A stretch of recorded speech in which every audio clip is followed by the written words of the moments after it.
répondre à ceux qui parlent. Il y a des grands hommes de Dieu et des petits hommes de Dieu. Écoutez-moi très bien les ignorants. Un peuple au courant. Un grand homme de Dieu n'est pas déclaré comme tel par rapport à l'effectif dans son église. N'est pas déclaré par rapport au nombre des églises qu'il dirige. N'est pas déclaré par rapport à son ancienneté. Enlevez cette ignorance dans vos têtes. Un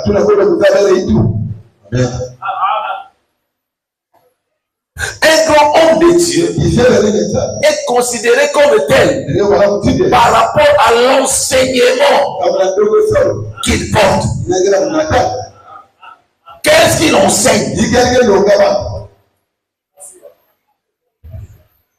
C'est lui qui tord la loi. Il connaît la vérité, mais il n'enseigne pas ça. Il devient commerçant pour vendre de l'eau. N'est pas un grand homme de Dieu.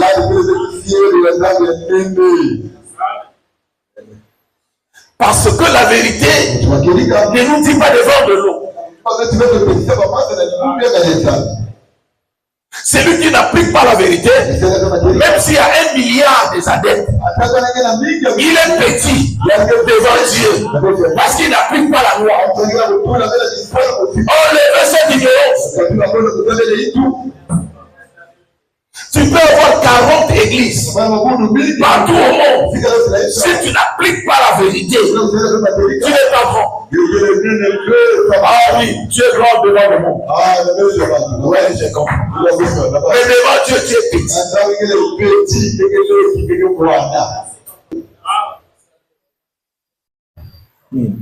Parce qu'un jour, un serviteur de Dieu m'avait posé la question. Tu sais qu'il y a aussi des grands dans cette vie. Tu sais qu'il faut toujours avoir des contacts avec les grands. Je réponds maintenant, ils sont grands par rapport à quoi?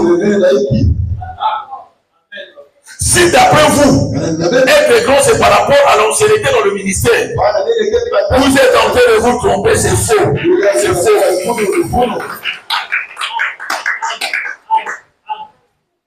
Si vous pensez qu'être grand, c'est par rapport au nom des églises que vous ouvrez, c'est faux.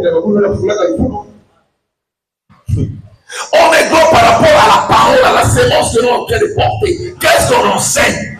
Qu'est-ce qu'on enseigne? C'est ça qui fait de toi grand. Même si tu n'as que 4 brebis, tu n'as que 3 brebis. Si c'est que tu enseignes est la vérité, tu es grand.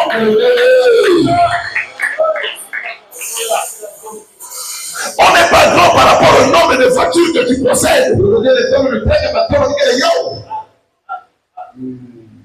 On n'est pas grand par rapport au nombre de maisons que tu as construites. On n'est pas grand par rapport au nombre de voyages que tu effectues.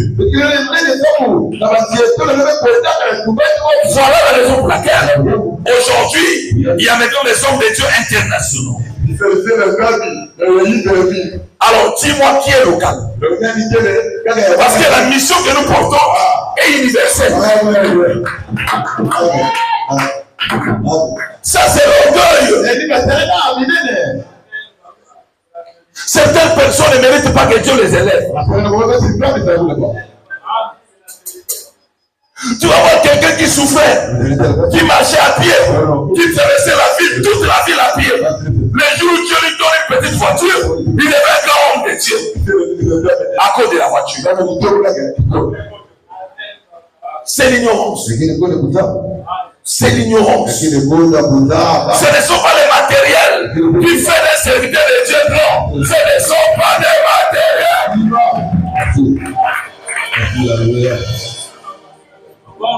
Tu commences à voir les autres petits. Ah, ils sont des petits. Nous sommes des grands. C'est ta voiture qui fait de toi grand. C'est ta voiture.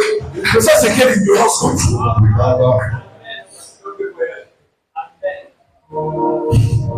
Vous savez, ça me fait mal quand je rencontre des gens qui ignorent et qui méprisent les autres. Je ne suis pas d'accord.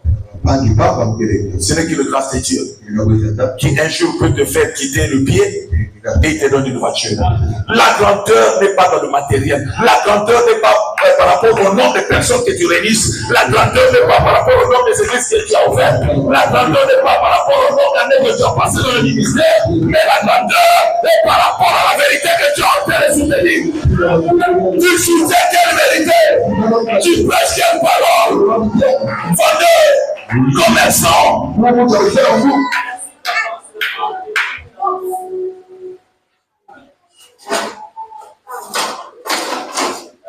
Que Dieu te bénisse. L'œuvre que nous sommes en train de faire